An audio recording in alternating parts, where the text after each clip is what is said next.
Alright guys, so this is a video I've made for you on how to stack and pool. I think it's really useful to know how to do this when playing support.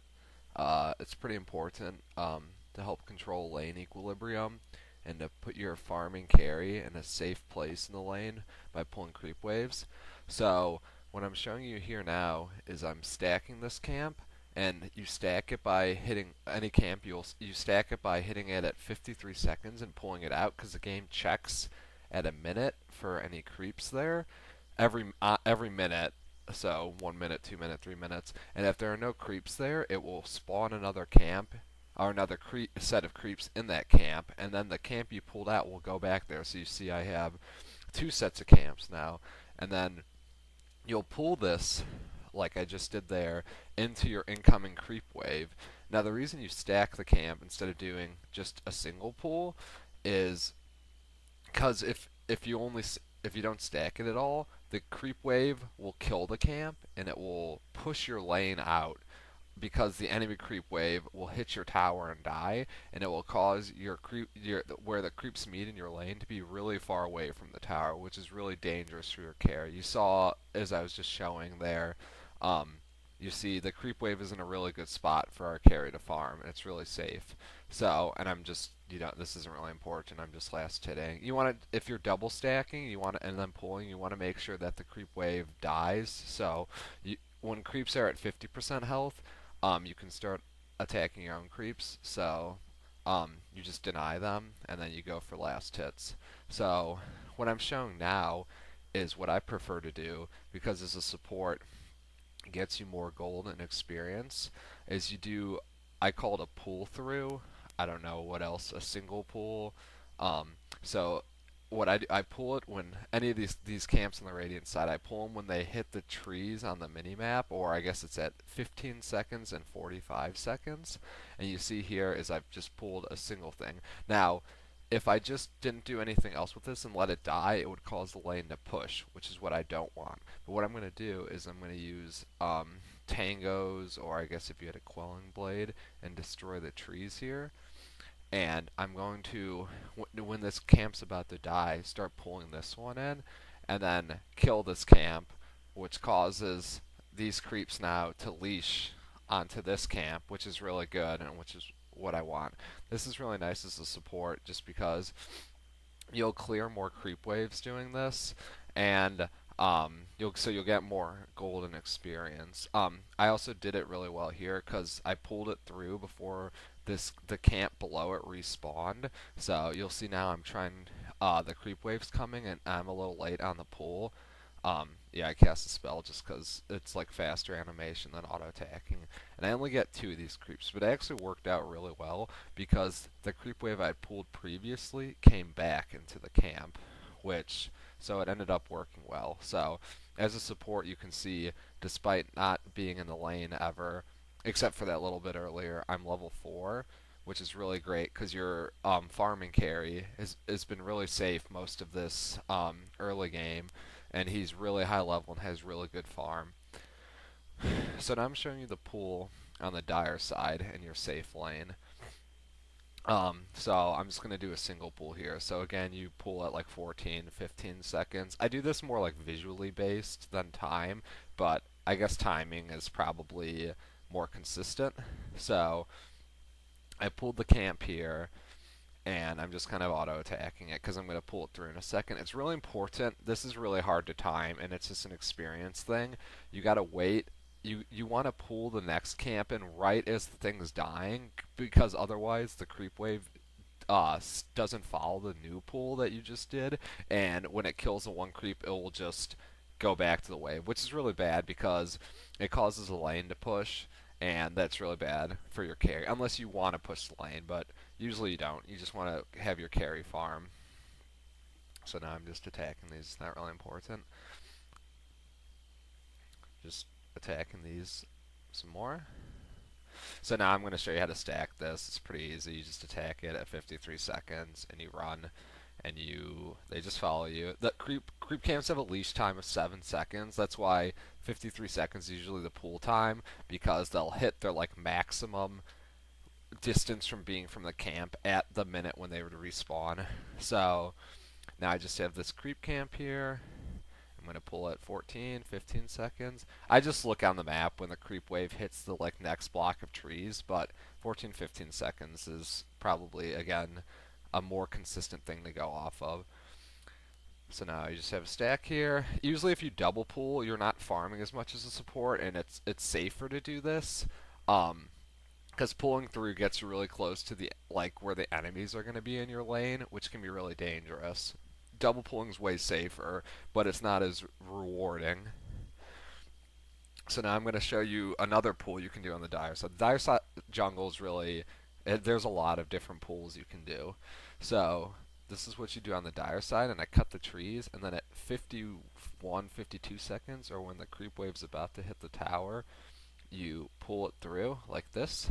Normally you would stack that camp. It should have stacked actually during that pull, but I must have screwed something up.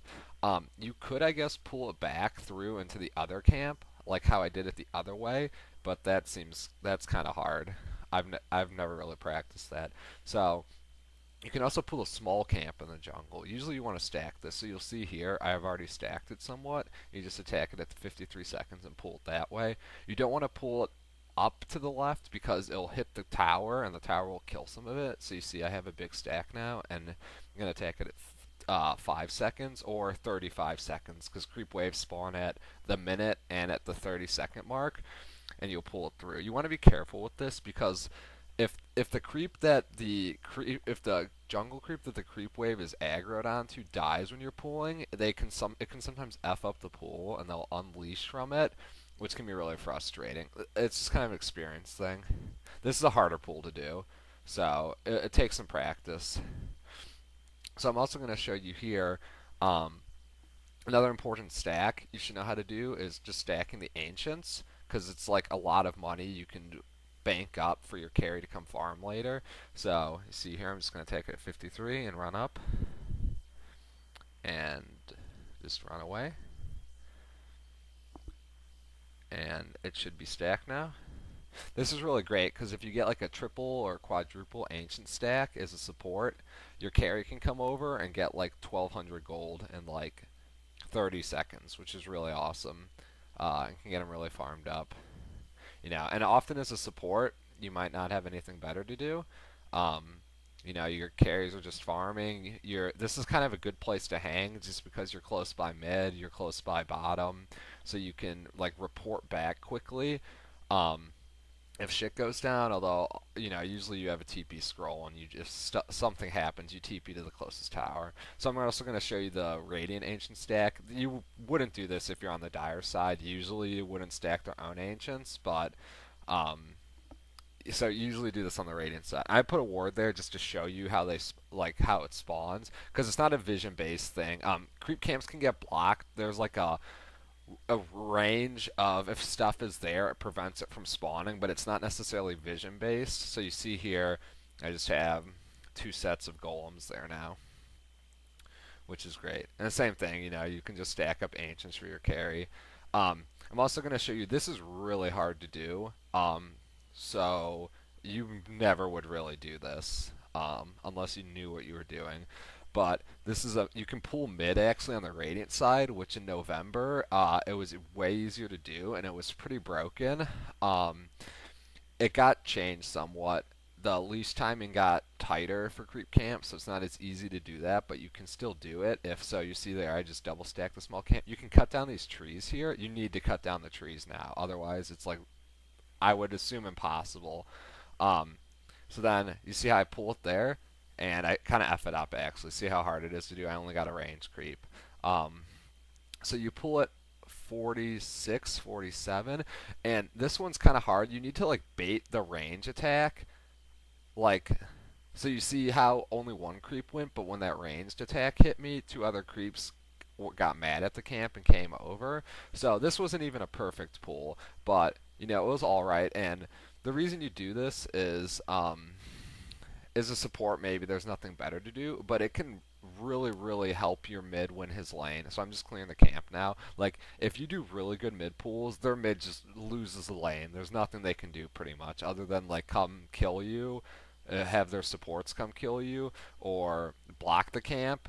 Um, so you see there again, I pulled out like 7/8. So this is a good one. See the range right there? That was a perfect pull. You have to bait it. I only did a single pull because what you can actually do here, and you can cut a path of trees through to make it easier, but it's not really necessary. So I'm just watching now um, of these creeps, you know, and it's really the timing is hard because you don't want the creep to die too fast, but you want it to die when you do the pull. So I actually nuke it just to make sure I do the pull correctly. And you see now the creeps can come down here. So you can do really cool stuff just moving creep camps or moving the creep wave through the jungle. And as a support, it's really nice to control lane equilibrium to help your mid or usually your carry win the lane to keep them safe. So I'm also going to show you something else here. If you're like a carry that farms with AoE abilities, especially like Dragon Knight, you might get the item Helm of the Dominator, which lets you mind control a big creep, and you can use it to stack the ancients while farming. I'm sure this is another pull you can do. You usually do Radiant side. Um, so I should stack. You usually stack this because you don't want to push the lane, especially. So you see here, I'm going to pull this ancient camp while I'm doing this pull. Um, so the dire jungle, you can just pull a lot more in general. It's kind of interesting. So you know the map's not perfectly symmetrical. There's a lot of advantages to both sides. So you see now, I'm just jungling as Dragon Knight, just farming. And while I'm farming, I can also stack the ancients, which is great because I'm just getting a lot of farm, and then like every 5 minutes, I'm gonna come and get like another 1,200 gold or so, probably more like 1,000. I actually screwed up this pool, so you know I'm not perfect at it, so just me jungling some more. If you're a carry, often you'll have a support stack the ancients for you, but this is really nice, because in pubs especially, you don't see this in like pro games, but in pubs, you can't always trust people to be useful. So this way you can stack camps up for yourself, and it's if you know they have a Dragon Knight or like a Luna or a Huskar, someone who would get a Helm of the Dominator potentially in a pub and stack it like this, you want to be aware of this, and you might want to put a ward there to block it if you see like Dragon Knight running around with Helm of the Dominator, or if you're worried they're going to do this, or you can wait till they stack it and then come steal it. So I'm going to do one last stack, which is the hero. I set the creep back to the wall to heal. So see, I just pull it at 53 seconds. It gets harder the bigger the camp is because things just start like tripping over themselves. So just pull it, and then I'm going to ult, because Dragon Knight's level 2 and 3 ult does AoE damage 100%, and I'm just going to clear this, and look how much, I got like 400 there, and I'm going to get like 600 in these. So see, 200, 170, and 121. So, that's my video on pulling. I hope you found that exciting and useful, and I'll hopefully be making more videos.